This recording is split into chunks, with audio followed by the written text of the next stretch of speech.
Infertile, divorced, failure. The words glowed on a 10-foot screen at my sister's wedding reception. 200 guests laughed. My father smiled and said, "Just a joke, sweetheart."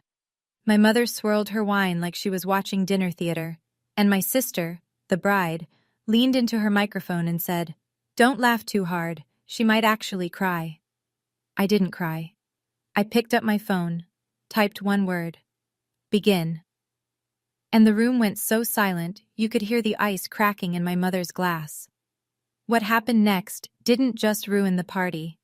It dismantled 16 years of lies, and the family reputation built on top of them. Before I go on, please take a moment to like and subscribe, but only if you genuinely connect with this story. And drop a comment. Where are you watching from, and what time is it there? My name is Thea. I'm 34 years old. Now, let me take you back to 4 weeks before the wedding, the night I got the phone call that started everything. It's 11 p.m. on a Thursday. I'm at my desk in Richmond, finishing elevation drawings for a historic courthouse renovation. Coffee's cold, back aches. Normal Thursday. My phone lights up. Unknown number. Virginia area code, but not Richmond. Somewhere smaller. Somewhere I used to know. I answer. "Ms. Linden?" A woman's voice. Careful. Professional. "My name is Dolores Vargas. I'm a nurse at Shenandoah Hills Care Center. Your grandmother asked me to call you." My hand tightens around the phone. Grandma Ruth. 84 years old. The only person in my family who ever made me feel like I belonged in it. "She's scheduled for hip replacement surgery in 3 weeks, Dee says. Her health is stable, but at her age, there are risks. She's been asking for you." I close my eyes. 2 years since I last saw her. I'd snuck into the facility on a Tuesday afternoon when I knew my father wouldn't be there. We sat together for 40 minutes. She held my hand and told me about her garden. Then a staff member mentioned my visit to my father's office, and Harold Linden made sure the front desk had instructions. Thea is not on the approved visitor list. "There's something else," Dee says. Her voice drops. "Your father told Ruth that you can visit, but only if you attend your sister's wedding first. It's in 3 weeks." Of course, everything with Harold comes with conditions. "And Ms. Linden? Your grandmother wanted me to tell you one more thing." A pause. "She said they're planning something, at the reception, something about you. She wanted you to be ready." I look up from my phone. On the wall across from my desk hangs a framed certificate. Virginia Emerging Architect of the Year. 5 years of silence. And the first voice I hear from that town isn't my mother's. It's a nurse's. To tell you what happened next, I need to go back further. 16 years further. I'm 18, senior year, sitting at the kitchen table in my parents' house in Millbrook, Virginia, a town where everybody knows your last name and what your father's worth. Harold Linden slides a document across the table. A land transfer form. The property is a 2-acre parcel on the edge of town. Rolling grass, a creek, 1 old oak tree. My grandmother Ruth gave it to me on my 16th birthday, signed it over legally, said, "This is yours, Thea, no matter what." "Sign it," my father says. "I need this parcel for the Oakdale project." "Grandma gave it to me, and I'm telling you to give it back." I look at my mother. Vivian Linden sits at the end of the table, flipping through a home decor magazine. She doesn't look up, doesn't say a word. The sound of pages turning fills the silence. I don't sign. 3 days later, my father cancels my college tuition fund. The account he'd been setting aside since I was born. Gone. Redirected. I find out when the registrar's office sends a letter. 1 week after that, Harold stands in the foyer with his arms crossed. "You walk out that door, you don't come back." My little sister Paige, 11 years old, watches from the top of the stairs. She doesn't say anything either, she just watches. I leave with 1 duffel bag and $43 in my checking account. That night, Harold tells the neighbors. "She dropped out, ran off with some boy, broke her mother's heart." None of it was true. But in Millbrook, my father's word was the only one that mattered. Here's what happened after the door closed behind me. I slept in my car for 2 weeks, worked the counter at a gas station outside Charlottesville, got my GED at 19 while waitressing double shifts at a diner that smelled like bacon grease and bleach, applied to community college, transferred to Virginia Commonwealth University on a need-based scholarship, studied architecture because I liked the idea of building things that lasted, things that couldn't be taken away with a signature. I graduated at 23. Nobody came to the ceremony. I wore my cap and gown, walked across the stage, and shook the dean's hand. Then I went home to my studio apartment and ate takeout on the floor. At 24, I married Drew Halpern, a man I'd met through Harold's old business network before I was cast out.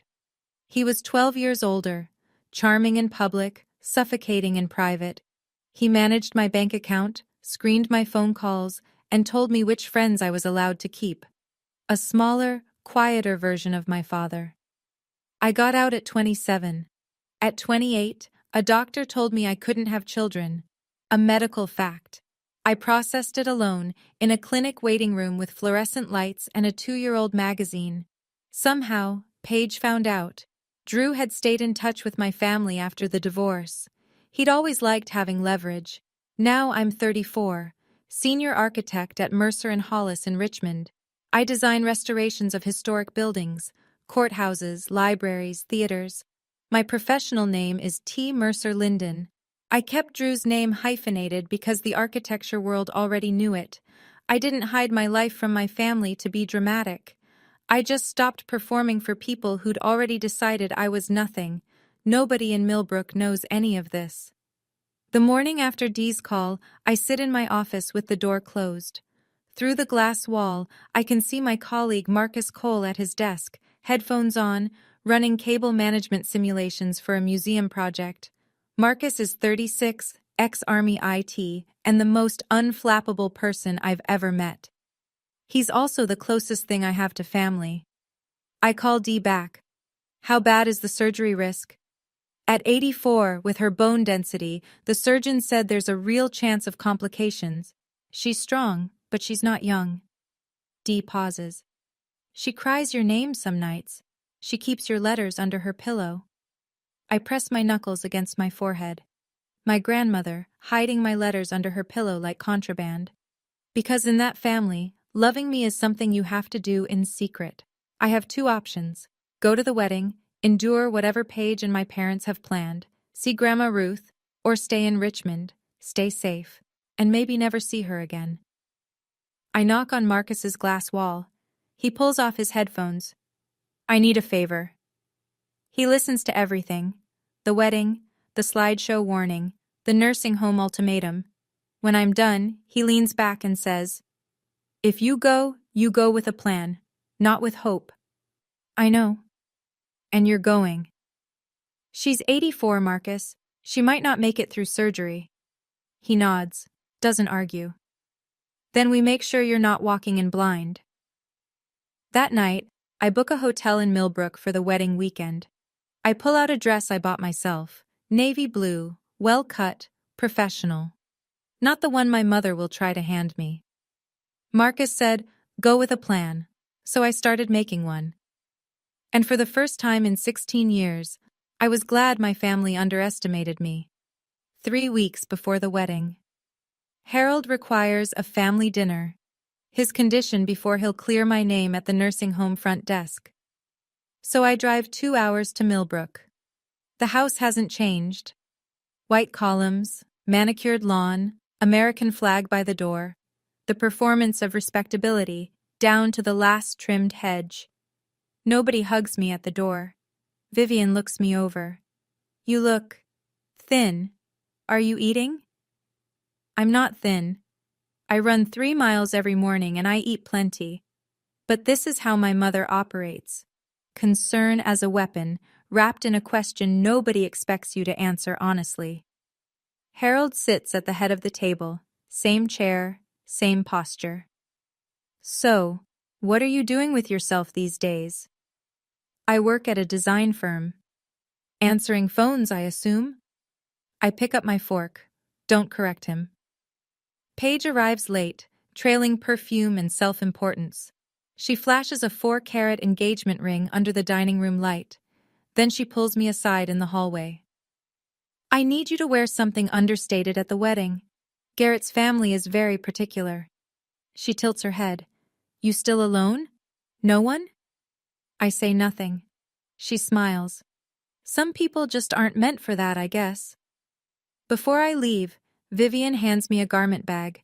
Inside, a pale beige dress, shapeless, 2 sizes too large. This will be perfect for you. At the door, Harold puts his hand on my shoulder. The Whitmores are old money. They judge. One wrong move and this deal dies. Don't embarrass us. I drive back toward the highway, and then the name hits me. Whitmore. I know that name. Not from Paige's ring, not from Harold's business talk. I know it from a project file sitting in my office in Richmond. Back at my desk Monday morning, I pull up the client database. Whitmore Heritage Foundation. There it is. Our firm has been contracted for the Millbrook Heritage Restoration Project, converting a Civil War-era textile mill into a community arts center. The foundation is funding the entire thing. The client contact, Eleanor Whitmore, chair of the foundation, Garrett Whitmore's mother. I've been the lead architect on this project for 6 months. We've exchanged dozens of emails, 3 video calls. She knows my work, my design philosophy, my project timeline. She knows T. Mercer Linden. She does not know my face. We've never met in person. I sit with this for a long time. I don't plan to use it. I'm not Harold. I don't weaponize connections, but I file it away. If everything falls apart in Millbrook, I am not a stranger to the most powerful family in the room. That evening, Marcus does his own research. He calls me at 9. The reception venue, Millbrook Country Club. They've hired a local AV company to run a projector and sound system. Slideshow, toasts, the usual. And guess what? The AV company is short-staffed. They just posted looking for a freelance tech for the event. Marcus. I already applied. Got a call back in 20 minutes. You don't have to do this. Thea, you're walking into a room where your family has already loaded a weapon. I'm just making sure you have access to the safety switch. By Wednesday, Marcus is confirmed as a freelance AV technician for the Whitmore Linden wedding reception. He'll have direct access to the projector system, the USB inputs, and the soundboard. I prepare a short presentation. Not an attack, just the truth. Photos, degrees, awards, my actual life. Title slide, The Real Thea Linden. I save it to a USB drive and hand it to Marcus on Thursday. You're not going to war, Thea, he says. You're going to a wedding. But if they fire the first shot, you'll be ready to fire the last. 1 week before the wedding. Harold clears my name at the front desk. 30 minutes, supervised. Vivian will accompany me. Shenandoah Hills smells like hand sanitizer and boiled vegetables. Vivian parks herself in a chair in the hallway, already texting. She doesn't come in. Grandma Ruth is smaller than I remember. Her white hair is thinner, her hands shake. But her eyes, those sharp, knowing eyes, haven't changed. She grabs my hand the second I sit down. Let me look at you. She studies my face. You're healthy, you're strong, I can tell. I'm good, Grandma. Don't let them break you again. Her grip tightens. You're the strongest one in this family. You always were. She reaches under her pillow and pulls out a small envelope. Dee helped her hide it from the staff Harold pays to keep tabs. Inside, a photocopy of a property deed. The 2-acre parcel. My name, clear as day. That land is yours, Ruth says. It always was. Your father never got it transferred. He's been furious about it ever since. I stare at the document. For 16 years, I assumed Harold had found some legal way around my refusal, some technicality, some forged signature. He hadn't. The land was still mine. He tells people it's part of Linden Properties, Ruth whispers, but it's not. He never had the right. A knock on the door. Vivian's voice clipped. Time's up! I fold the envelope into my jacket pocket. I lean down and kiss Ruth's forehead. "That's my girl," she murmurs. I walk out past my mother, who doesn't ask how Ruth is doing. She checks her lipstick and her phone screen and says, "Let's go, I have a fitting." I leave the nursing home with two things: a grandmother's blessing and proof that my father had been lying about more than just me. 6 days before the wedding, my apartment in Richmond. Marcus sits on my couch with his laptop open. On the screen, the slideshow I've built. Slide 1. A photo of me in my cap and gown at graduation. Alone. Smiling anyway.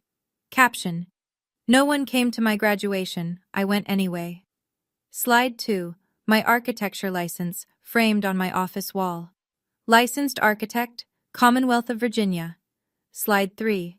Me on a job site, hard hat on, blueprints in hand. Senior architect, Mercer and Hollis. Slide 4. The award plaque. Virginia Emerging Architect of the Year. Slide 5. A simple text screen. White letters on black. "You called me a dropout. I have a master's degree. You called me broke. I own my home. You called me a failure. I design buildings for a living." Marcus scrolls through, nods. Clean, factual, no insults, just the record. That's the point. I don't want to attack them. I want the truth to be louder than their joke. He closes the laptop. "You sure you don't want to add the part about your dad's Oakdale problem? The land?" "No, I'm not him. I don't turn information into ammunition." "Then what's the trigger?" I show him. A text message, pre-typed on my phone. One word: begin. When I send it, Marcus switches the USB on the projector from Paige's slideshow to mine. He's already tested the system during setup at the venue. The swap takes 3 seconds. "And if their slideshow turns out to be harmless?" he asks. "Then I never send it. We leave. I visit Ruth. We drive back to Richmond." Marcus looks at me for a long time. "You know they won't keep it harmless." "I know. But I need to give them the chance, one last chance to be decent.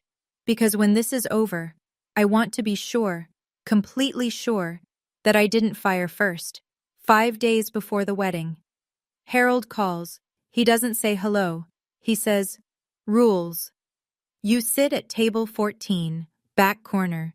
You don't speak to the Whitmores unless spoken to. You don't mention your divorce, your condition, or anything about your personal life. If anyone asks what you do, you say you work reception at a small firm. Clear? And after the wedding, I can see Grandma Ruth?" "We'll see. Depends on your behavior." The line goes dead. That evening, my phone buzzes. Paige has added me to a group chat. Vivian, Harold, Paige, and now me. The first message is a preview of the slideshow. I watch the images load.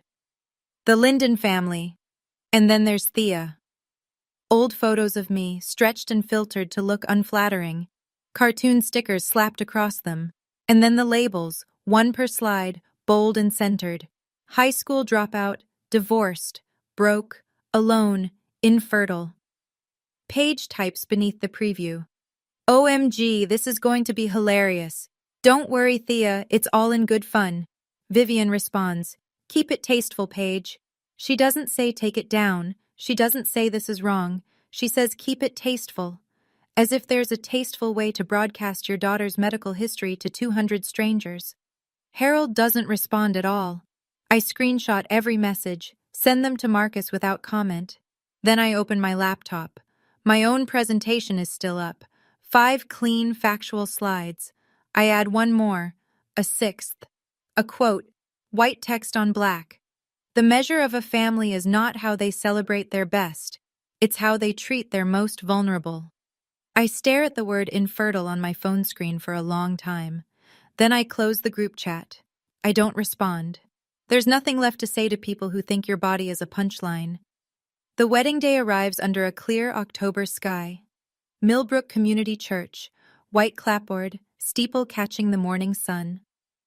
The parking lot is full of BMWs and Land Rovers. This is the social event of the season. I wear my navy dress, not the beige sack my mother picked out. I'd left it hanging in the hotel closet without a second thought. Inside the church, 200 guests fill the pews. Millbrook's business community, country club members, town council acquaintances, and in the front row, the Whitmores. Eleanor in a deep green jacket, silver hair pinned back, posture like a former dancer. Her husband, Richard, beside her. Distinguished. Reserved. I sit in the last pew. No one greets me. No one offers to scoot over. Harold works the center aisle like a campaign trail. Handshakes, shoulder claps. So proud of my little girl. He doesn't mean me.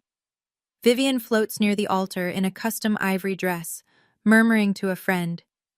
Both my daughters are here today, even the difficult one. She laughs lightly. The friend glances toward the back. I pretend not to notice. An older woman I don't recognize sits 2 rows ahead of me. White hair, floral dress, reading glasses on a chain. She looks at me once, then back toward the altar. I don't think anything of it. The ceremony begins. Garrett stands at the altar looking genuinely happy. He speaks his vows with a tremor in his voice. Paige speaks hers louder, longer, mostly about herself. Across the church I spot Marcus near the side entrance, wearing a black polo with the AV company's logo. He adjusts a microphone cable on the altar. Our eyes meet for half a second. He gives the smallest nod. My father shakes hands like a politician. My mother smiles like a hostess. And I sit in the last row like a ghost they'd invited on purpose. The reception is at Millbrook Country Club. Crystal chandeliers, round tables draped in white linen, a 10 by 6 foot projection screen behind the head table, the smell of gardenias and money. Table 14 is where I'm seated, back corner, next to the kitchen door. Every time a server pushes through, a blast of clattering dishes and shouted orders hits my back. My table mates are distant cousins who've clearly been told nothing about me, and an elderly couple who spend the entire appetizer course discussing their recent cruise. A woman across the table leans in. "And what do you do, dear?" "I'm an architect." "Oh, how nice." She turns to the man beside her and starts talking about kitchen renovations. On stage, Paige takes the microphone for the first toast. She thanks her parents. She thanks the Whitmores. She thanks her college friends, her wedding planner, her florist. Then she looks toward the back of the room, toward me. "And my sister Thea, who managed to show up today." A pause. "That's something, right?" Scattered laughter. The polite kind. The kind where people aren't sure if they're supposed to laugh, so they do anyway. Harold clinks glasses at the head table with Richard Whitmore. They're leaning close, talking numbers. Eleanor sits beside them, polite but measured. She hasn't committed to anything yet. I can tell by the way she holds her wine glass, close, untouched, like a prop. My mother appears at my elbow. Her perfume arrives before she does. "Don't drink too much," she whispers. "Don't talk about yourself, and for God's sake, smile." I smile. Not because she told me to, because in 20 minutes, the slideshow is scheduled to play, and I know exactly what's on it. Right now, I'm sitting at table 14 with a plate of food I can't eat, and a family that wishes I'd stayed invisible. But I want to ask you something specific. Have you ever been seated at the back, literally or figuratively, by people who were supposed to love you? Not the kind of exclusion you question, the kind you're told is normal. Tell me in the comments. Because what happens next at this reception, with that screen and those 200 guests, is the reason I'm telling you this story today. Stay with me. The lights dim. Paige's maid of honor takes the microphone with a grin that tells me she's been rehearsing this all week. "And now, a special presentation from the Linden family." The screen flickers to life. Soft piano music plays through the speakers. Baby photos of Paige, gap-toothed smile, ballet recitals, prom. Paige and Harold fishing on a lake. Paige blowing out birthday candles. The Lindens on vacation. Vivian in a sun hat.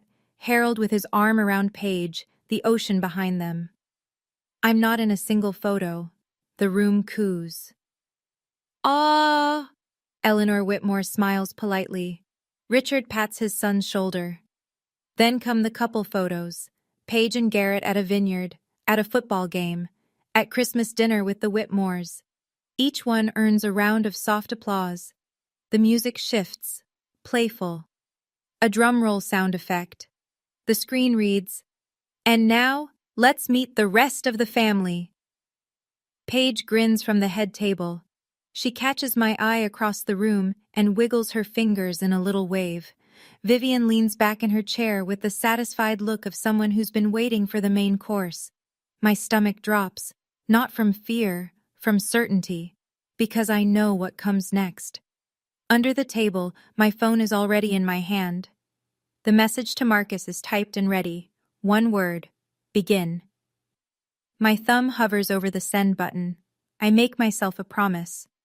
If the next slide is harmless, if it's an old photo with a gentle caption, if it's a real toast, if there's even a scrap of decency in what they've prepared, I won't press it. I'll take the joke. I'll go home. I'll let them have their night. I give them one last chance to be decent. The screen changes. My face fills the frame. An old photo from high school, grainy, unflattering. Across the bottom, bold white letters, high school dropout checkmark. Nervous laughter ripples through the room. A few people glance at me. I keep my face still. Next slide. A cracked heart emoji beside my name. Divorced. The laughter grows. Louder now. The kind that feeds on itself. Next. An animated cartoon of an empty wallet flapping open. Broke. Someone at table 6 snorts into their champagne. Next. A photo of a single place setting. One chair, one plate. Alone. Paige is laughing from the head table. Vivian sips her wine, watching the room like she's scoring the performance. Then the final slide loads.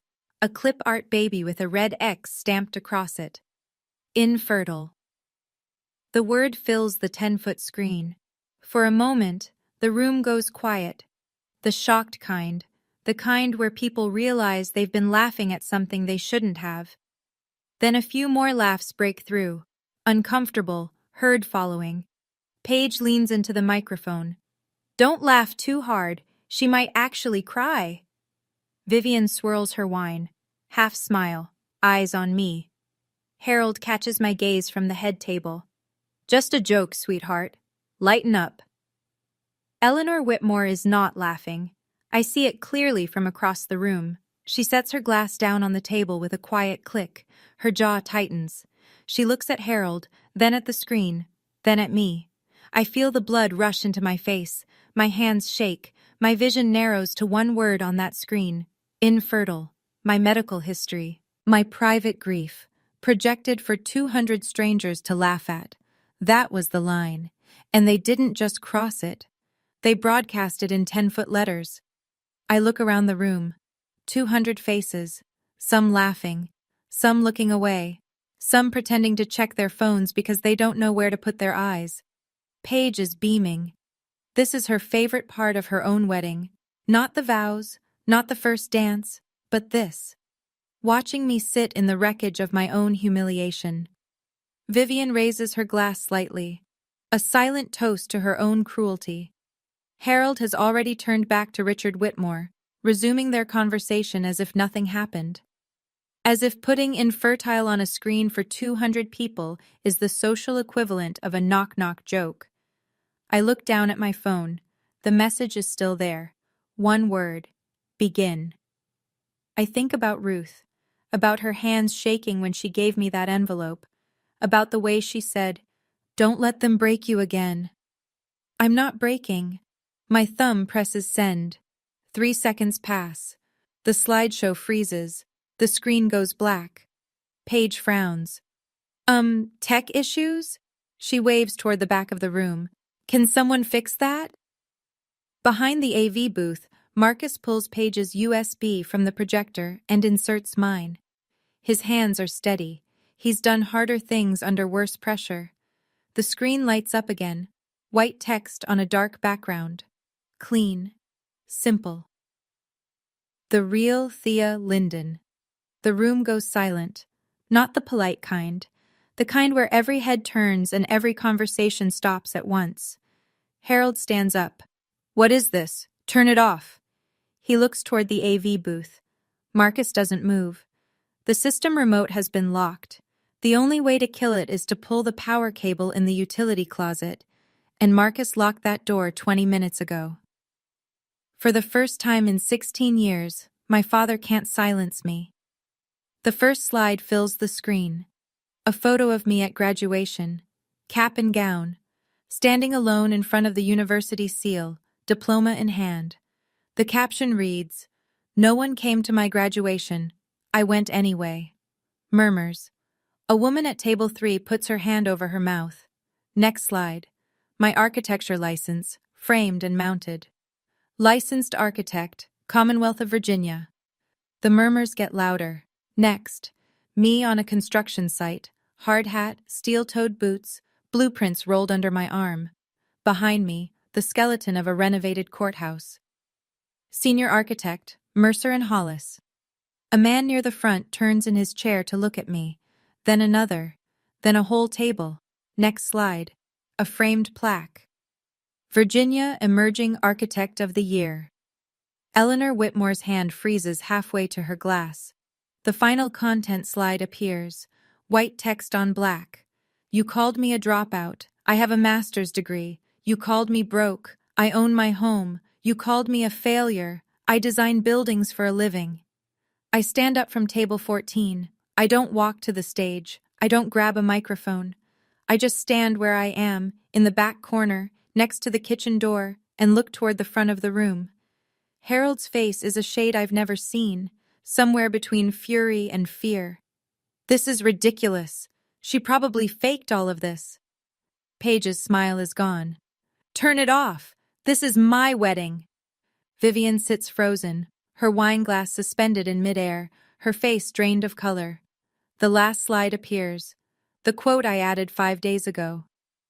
The measure of a family is not how they celebrate their best, it's how they treat their most vulnerable. I don't say a word. I don't need to. The screen is doing all the talking. Harold moves fast. He steps out from behind the head table, both hands raised, smile locked in place. The same smile he uses at town council meetings and Rotary dinners. Folks, I apologize for the interruption. My older daughter has always had a flair for drama. He chuckles. It lands flat. This is clearly a misunderstanding. He walks toward me. The crowd parts slightly, the way people do when they sense a collision coming. His shoes click on the hardwood. When he reaches table 14, he lowers his voice, but not enough. The tables nearby can hear every word. Sit down, right now, or you will never see your grandmother again. I look at him. My father, 62 years old, builder of houses, destroyer of daughters, and I say in the same quiet voice, "You've used Grandma Ruth as a leash my whole life. That ends tonight."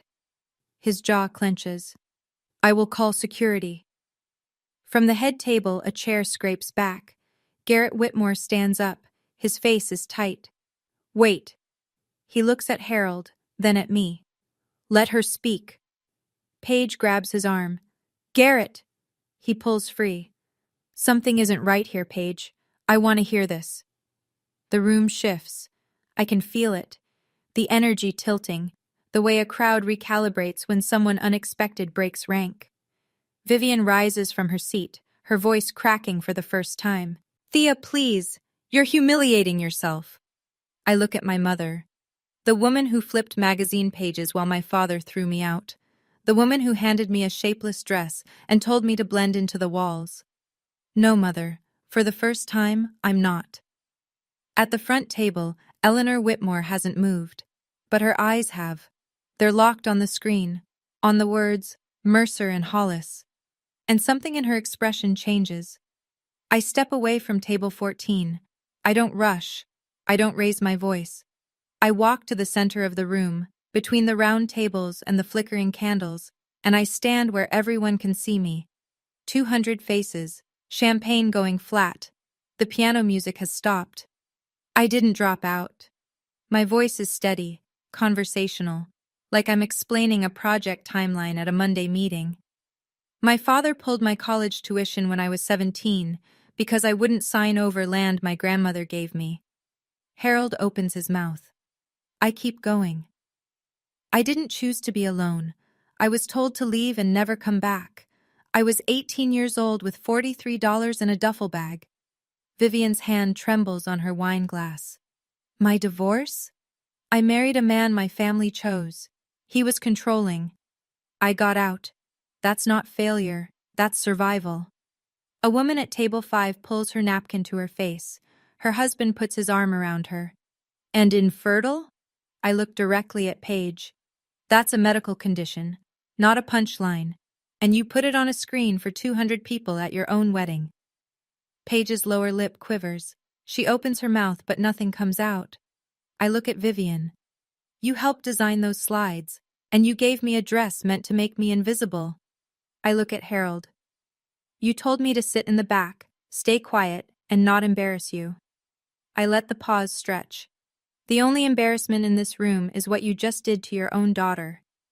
The silence is total. A server holding a tray of desserts stops in the kitchen doorway, motionless. Then I hear the sound of a chair pushing back. Slow, deliberate. Eleanor Whitmore stands, and she walks straight toward me. Eleanor Whitmore moves through the room like she owns it. And in a way, she does. Half the people here tonight owe her foundation a grant, a favor, or a seat on a board. She stops 3 feet from me. Her eyes move from my face to the screen behind us, where senior architect Mercer and Hollis is still glowing. T. Mercer Linden. She says it like she's confirming something she already suspected. You're the architect on the Millbrook Heritage Project. Yes, ma'am. Eleanor turns, slowly, the way a woman turns when she wants a room to see exactly where she's looking. She faces Harold. Mr. Linden. Her voice is steady and surgical. The woman you just humiliated in front of my family is the architect I hired to restore the most important building in this town. The color drains from Harold's face in real time. I watch it happen, the confident flush replaced by something gray and exposed. I didn't know. You didn't know because you didn't bother to know your own daughter. A ripple runs through the room. Whispered words, heads turning. Someone at table 8 pulls out a phone. Paige jumps up from the head table, voice pitched high. Babe, this is insane. She's making this all up. She reaches for Garrett's hand. He steps back. His hand stays at his side. Vivian tries next. She approaches Eleanor with her hostess smile at full power. Eleanor, please, this is a family matter. Eleanor doesn't break eye contact with Harold. You made it a public matter, Mrs. Linden, when you put it on a 10-foot screen. The room exhales. I can hear it. 200 people breathing out at once, the collective release of held tension, the recalculation happening at every table. Nobody is looking at the bride anymore. Harold tries to recover. He spent 62 years recovering. It's what he does. Builds back the smile, adjusts the handshake, resets the narrative. Eleanor, let's not overreact. He puts on his country club voice. Warm, reasonable, man to man, except she's not a man, and she's not buying it. It was a silly joke. You know how families are. I know how my family is, Eleanor says. We don't put our children's medical records on a screen for entertainment. She turns to Garrett. Son, I think we need to have a conversation, privately, tonight. Garrett nods. He's been watching Paige since the reveal. His expression isn't anger. It's something worse. It's reevaluation. He looks at his bride and says, You told me Thea was unstable. You said she had issues, that she was jealous of you. Paige's voice cracks. She is jealous. She's a licensed architect with awards, Paige, and you put infertile on a screen at our wedding. Harold steps toward Eleanor, dropping his voice to a register that probably works in boardrooms. Let's talk about the Oakdale partnership. This has nothing to do with... Eleanor raises her hand. One gesture. That's all it takes. The Oakdale partnership? She repeats it as if tasting something spoiled. Harold, after what I just witnessed, there is no Oakdale partnership. Harold's mouth opens. Nothing comes out. His hand, still raised in a half gesture, drops to his side. Vivian breaks, not gracefully, a sharp, strangled sound that might be a sob. This can't be happening. She says it to no one. She says it to the tablecloth. I stand in the center of the room. I don't smile. I don't nod. I don't celebrate. I just stand. For the first time in my life, standing is enough. Harold just lost the Oakdale deal. Paige just lost control of her own reception. And my mother is crying. Not for me. Never for me. For the image. I'm standing in the middle of this room, and for the first time, no one is telling me to sit down. Now I need to know, if this were your family, would you have pressed begin? Or would you have walked away? Drop a 1 for begin or a 2 for walk away in the comments. And stay with me, because what happens after this moment is something I never planned for. Paige is a fast learner. She grew up watching our mother pivot from cruelty to composure in under 5 seconds, and now she deploys the same skill. Her face crumbles, not gradually, all at once, like a switch. Tears spill down her cheeks. She rushes to the center of the room, hands pressed to her chest. This is my day! Her voice breaks perfectly. She always does this. She has always been jealous of me. She turns to the crowd, mascara streaking. I invited her because I wanted her here. The slideshow was supposed to be funny. She's twisting everything. A few guests shift uncomfortably. There it is. That hesitation that predators rely on. The moment where onlookers wonder, maybe the crying woman is the real victim. Paige spins toward Garrett. You're choosing her? On our wedding day? Vivian rushes to Paige's side, wrapping an arm around her. My baby. They're attacking my baby. She looks at Eleanor with wet eyes. Can't you see what's happening? For a second, just a second, I feel the room tilt back toward them. Tears are powerful. A bride crying at her own wedding is powerful. I see doubt flash across a few faces. Then Eleanor speaks. She doesn't raise her voice. She simply takes out her phone, glances at the screen still glowing behind us. Funny? She reads from the slides. Infertile. Failure. Alone. She looks at Paige. Which part was the joke, dear? The doubt evaporates. The room resettles, like a jury that considered a different verdict and decided against it. Paige's tears are still falling, but they've lost their power. She's ruining my wedding! I don't shout. I don't match her volume. I just say, I didn't make the slideshow, Paige. You did. Eleanor isn't finished.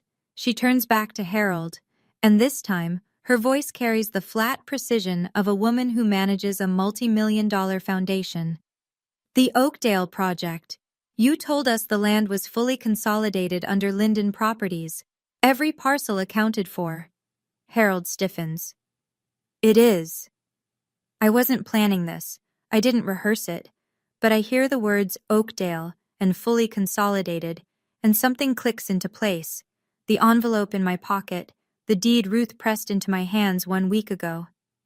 Actually, I say, it's not. The room turns to me. I reach into my jacket and pull out the folded photocopy. The center parcel, the one my grandmother gave me when I was 16, is still in my name. I have the deed right here. Harold's face goes rigid. Not the public rigidity of composure, the private kind. The kind I remember from the kitchen table when I was 18, and he slid that document across to me. Eleanor looks at the paper, then at Harold. You were going to build on land that belongs to your estranged daughter, without her consent? Without telling us? She was supposed to sign it over years ago. I was 18. You tried to force me. I said no. You threw me out. I fold the deed and put it back in my pocket. And you've been telling people the land was yours ever since. Richard Whitmore stands for the first time. He buttons his jacket, the kind of small, deliberate motion men make when they're about to leave permanently. Eleanor meets Harold's eyes one final time. Mr. Linden, I think we're done here. Harold turns to me. His voice drops to something raw and small. You ungrateful. Garrett steps forward. Enough. His voice is sharp and final. That's enough, Mr. Linden. Something in Vivian fractures. She's been holding it together. The smile, the posture, the hostess mask, for the better part of 40 years. But the Whitmores are walking away. The deal is dead. And the room is looking at her family the way she's spent her entire life, making sure they never would. She turns on me. The polish is gone. The magazine-flipping, wine-swirling composure. Gone. You think you're better than us now? Her voice is shaking. You think your little slides change anything? You were nothing. You had nothing when you left this house. You're right, I say. I had nothing. Because you made sure of that. I did what was best for this family. You did what was best for the image. There's a difference. She looks around the room, searching for an ally. Her eyes land on familiar faces, country club friends, book club members, women she's had lunch with for 20 years. She tries the social smile. This is so embarrassing. Family drama, you know how it is. Nobody smiles back. Then a voice rises from the back. The older woman from the church, the one with reading glasses on a chain. She stands slowly, gripping the edge of her table. I've known Ruth Linden for 50 years. Her voice is thin but carries through the silent room. She would be ashamed of what you three did tonight. She picks up her clutch purse and walks toward the exit. Her heels click against the floor, measured and final. Another couple stands. Then a man at table 9. No speeches, no drama. They just leave. Vivian sinks into the nearest chair. Her hand finds her wine glass, but she doesn't lift it. For the first time, she looks exactly her age. Maybe older. The room is emptying, and no one is pretending this was a joke anymore. The room is thinner now. Empty chairs scattered among the remaining guests. The gardenias are wilting under the heat of the chandeliers. Paige sits alone at the head table. Garrett stands with his mother near the side door. Harold hasn't moved from the center of the room, hands at his sides, staring at the floor. I look at what's left. My family. This room. 16 years of silence, ending here, between dessert plates and half-empty champagne flutes. I don't go to the microphone. I don't need it. My voice carries just fine in a room this quiet. I didn't come here to ruin your wedding, Paige. I look at my sister. I came because Grandma Ruth asked me to, because even after everything, she still believes this family can be better. Paige's head drops. I don't hate any of you. I look at Harold, at Vivian. But I am done being your punchline. I'm done earning the right to exist in this family. Harold's eyes finally lift to mine. They're red. I've never seen that before.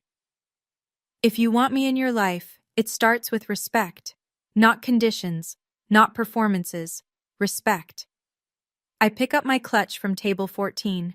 I straighten my navy dress, the one I bought myself. And if you can't do that, then this is goodbye. I walk toward the exit. Past Harold, he doesn't look up. Past Vivian, she's staring at the tablecloth. Past Paige, she turns her face away. At the door, a voice stops me. Ms. Linden? I turn. Eleanor Whitmore is standing near the coat check. Her green jacket is already on. Her car keys are in her hand. Monday morning. My office. We have a project to finish. I nod. She nods back. And I walk out into the October night. The parking lot is half empty. Most of the early leavers are already gone. I sit in my car with the engine off, hands on the steering wheel, staring at the country club entrance. A tap on the window. Marcus, still in his AV company polo, holding 2 gas station coffees. I unlock the door. He slides into the passenger seat and hands me one. You okay? No. I wrap both hands around the cup. But I'm better than I've been in years. We sit in silence for a while. Through the windshield, I can see figures trickling out of the club. Couples walking fast. A man loosening his tie. Nobody's laughing. My phone buzzes. Garrett. I'm sorry for what my wife's family did. Paige and I need to talk. I don't know where this goes. Another buzz. D. Your grandmother saw everything. Someone's niece was live streaming the reception to a family group chat. Ruth watched the whole thing. She's laughing. She says, "That's my girl." I close my eyes. Ruth, in her nursing home bed, watching her granddaughter stand up in a room full of people who tried to make her invisible. Laughing. Proud. One more. Eleanor Whitmore. I've informed my team about the Oakdale land situation. Harold will not be building on your property. We'll find another partner for future development. I type back to Eleanor. Thank you. To Dee. Tell her I love her. To Garrett. I'm sorry too, for all of it.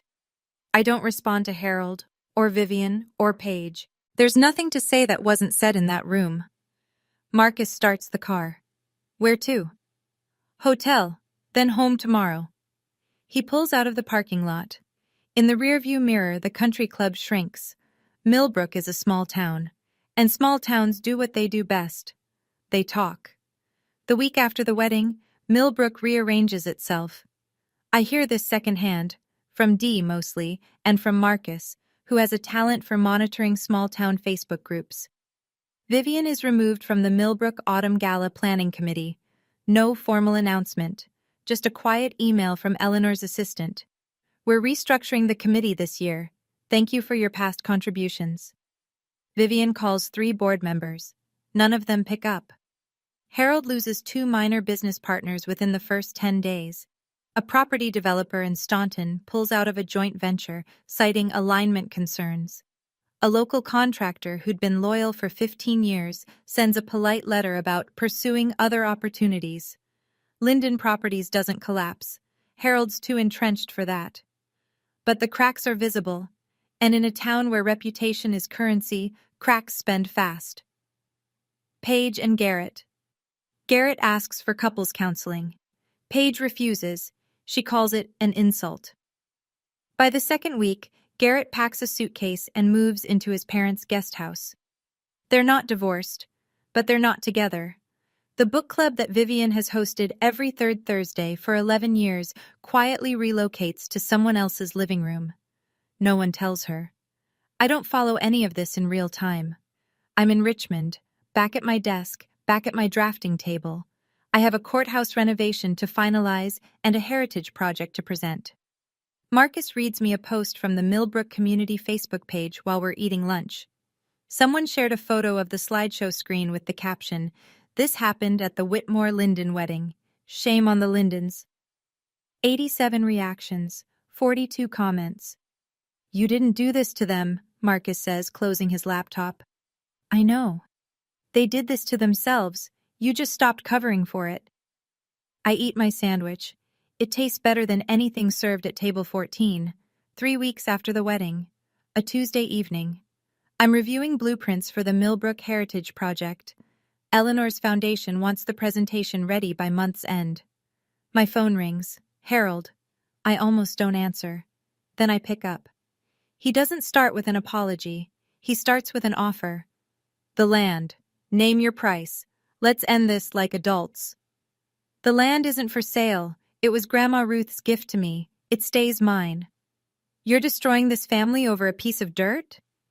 You destroyed this family over a piece of dirt 16 years ago, when you chose a parcel over your daughter. Silence. Long. The kind that lives on the phone line like static. I did what I thought was right, he says finally. So did I. And here we are. Another pause. Then his voice changes. Softer, almost human. Your grandmother is no longer your bargaining chip. I keep my voice level. I've contacted Shenandoah Hills directly. I'm listed as her secondary emergency contact. I can visit whenever I want. You don't get to use her against me anymore. I hear him breathe, in and out, the sound of a man realizing that the last lever he had has been removed. You always were the stubborn one, he says. I learned from the best. I wait for more. An apology. A confession. A crack in the wall he spent 62 years building. Instead, he hangs up. I set the phone down on my desk. My hands aren't shaking. My heart rate is normal. There was a time when a phone call from Harold Linden would have sent me spiraling for days, replaying every word, wondering if I'd been too harsh, too ungrateful, too much. That time is over. I go back to my blueprints. 2 weeks after Harold's call. A Sunday morning. I'm making coffee when my phone lights up with Paige's name. I let it ring 3 times before I answer. Old habit. Bracing. But the voice on the other end doesn't sound like Paige. Not the Paige I know. The one who wiggles her fingers and puts infertile on a screen. This voice is flat, tired, stripped of performance. Garrett moved out. Mom won't stop crying. Dad won't talk to anyone. I sit down at my kitchen table. I don't interrupt.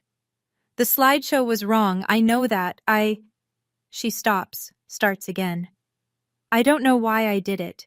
I've been doing things like that my whole life and nobody ever told me to stop. Because they were too busy doing it to me. A shaky exhale. Yeah. Silence. I don't know who I am without being the favorite, she says. And it's the most honest thing my sister has ever spoken. I could be cruel here. I could list every time she twisted the knife, every holiday she was celebrated while I was erased, every lie she inherited from our parents and polished into her own weapon. But cruelty is their language, not mine. Then maybe it's time you figured that out, I say. Without me as the punching bag. Can we start over? I don't know, but we can start with you talking to someone, a professional, not mom, not dad, someone who'll actually tell you the truth. A long pause. Okay. Neither of us says I love you. Neither of us says goodbye. We just sit on the phone for another few seconds, breathing, and then the line goes quiet. I set the phone down. Look out the window. The morning light is pale gold on the trees outside my apartment. No tears, just tired, but lighter than before. The following Saturday, I drive to Shenandoah Hills. No phone call to Harold, no 30-minute limit, no Vivian in the hallway checking her lipstick. I just go. Dee meets me at the front desk with a smile that says she's been waiting for this visit. She's in the sunroom today, strong morning. She watched your slideshow video again at breakfast. Again? 5th time. She made me replay the part where Eleanor said, "You didn't bother to know your own daughter." She clapped. The sunroom is warm and bright. Potted ferns line the windowsills. Grandma Ruth sits in a wheelchair by the glass, a crocheted blanket across her lap, her white hair catching the sun. She sees me and her whole face opens up. Not a polite smile, not a hostess smile. The real thing, the kind that starts in the eyes and fills every line and crease. She grabs my hand the second I sit down. "You stood up," she says. "In that room full of people, you stood up." "You taught me how, Grandma." She squeezes my fingers. "Now, tell me about your buildings. Tell me about your life. We have time." So I tell her, all of it. The GED, the diner shifts, college, the first project I designed, a small library in a town nobody's heard of, the courthouses, the awards, the apartment with the drafting table by the window. She listens to every word, asks questions, laughs at the parts where I slept in my car and ate cereal for dinner 3 nights a week. Nobody knocks on the door. Nobody says time's up. Outside the window, an oak tree spreads its branches across the lawn, old, knotted, rooted deep, like the one on the land Ruth gave me when I turned 16. Some things can't be signed away. 3 months later. I'm at my desk in Richmond, Monday morning, coffee in hand. On the wall, a new framed print of the Millbrook Heritage Project rendering, the textile mill as it will look after restoration. Red brick, arched windows, a courtyard open to the sky. Eleanor's foundation approved the final design last week. Next month, I present it to the Millbrook Town Council. I'll stand in front of the same people who watched me get humiliated at a wedding and show them what I'm actually building. The land, my 2 acres, stays untouched. I haven't decided what to do with it yet. Sometimes I think about a small house, something simple. A porch where Ruth could sit and watch the creek. Maybe someday. Ruth's surgery went well. Hip replacement, no complications. She's in physical therapy now, walking with a frame, complaining about the food. I visit every 2 weeks. We talk about her garden, my projects, the weather, and nothing about Harold. It's peaceful. Harold hasn't called again. Vivian sent a single text message. I'm sorry. 2 words, no follow-up. I read it. I didn't respond. I'm not ready. I may never be. That's allowed. Paige started therapy. Garrett moved back in a month ago, on the condition they continue counseling. Dee told me Paige visited Ruth at the nursing home last week, first time in over a year. She brought flowers. Ruth said Paige looked different, quieter. I don't know what that means yet, but it's something. Marcus and I are working on a new project together, a historic schoolhouse in the Shenandoah Valley. Small budget, big heart, the kind of work that reminds me why I chose this career. I eat breakfast alone most mornings. Coffee, toast, the news. But alone isn't the same as lonely. I learned the difference when I stopped sitting at table 14. This morning I stand in front of my bedroom mirror. Navy blazer, white blouse, hair pulled back. On my dresser, the invitation to the Millbrook Town Council presentation. My name printed in clean black type. Thea Linden, AIA, Senior Architect. Not T. Mercer Linden. Not Drew's name. Not a hyphenation for professional convenience. Just mine. I pick up the invitation and run my thumb across the letters. 6 months ago, I sat in the last row of a church and watched my father shake hands like he owned the world. 4 months ago, I stood in a banquet hall while my body was turned into a joke for 200 people. Today, I'm driving back to Millbrook, but I'm not going to the old house. I'm not going to beg for a seat at anyone's table. I'm going to the textile mill, the one I'm rebuilding from the foundation up. Brick by brick, beam by beam, the way I rebuilt everything else. They called me infertile, divorced, failure, dropout, broke, alone. I am some of those things, and none of them define me. You don't need your family's permission to have a life worth living. You just need to stop asking for it. I take my keys. I walk out the door. The October sun is sharp and clean, the way it gets in Virginia when the leaves are turning and the air smells like wood smoke in cold mornings. I drive west, toward Millbrook, toward the building I'm restoring for a town that doesn't know my whole story yet, but will. The road stretches ahead, the mountains rise blue in the distance, and I'm not going home. I'm going to work. That's my story. And if you've made it to the end, I think some part of it belongs to you too. So here's what I want to ask. Don't just tell me how you felt. Tell me what you're going to do differently after hearing this. Set one boundary this week. Just one. If you chose begin earlier, hit subscribe. I'll be sharing another story soon that will make you rethink everything you thought you knew about family loyalty. Check the description for more stories like this one. Thank you for being here. It means more than you know.